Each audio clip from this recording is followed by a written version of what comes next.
আমি যদি একটু সময় নিয়ে অ্যাকচুয়ালি একটা ঘটনা মনে এসেছে দাদুর ব্যাপারে, এটা বলতে বলতে।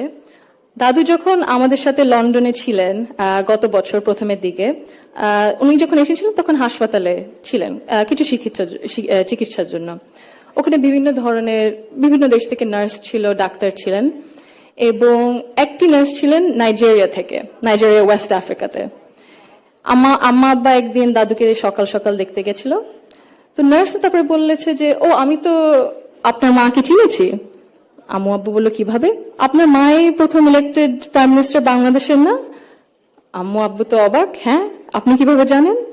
তো নার্স তারপরে বললো যে, আপনাদের যে উনি যে এত কিছু করেছেন এই মেয়েদের শিক্ষার জন্য, specially primary education, food for education, cash for education, এগুলো আমাদের সরকার ওই 35-30 বছর আগে দেখে ইমপ্লিমেন্ট করেছিল। আর ওই কারণে লক্ষ লক্ষ মেয়েরা গ্রাম অঞ্চলে, ওদের দেশে গ্রাম অঞ্চলে বিভিন্ন জায়গায় সদরে এখনো শিক্ষা পাচ্ছে, অন্তত প্রাইমারি এডুকেশন লেভেলে। সো ভাবলাম একটু শেয়ার যদি করি, এখানেই করবো আপনাদের সাথে।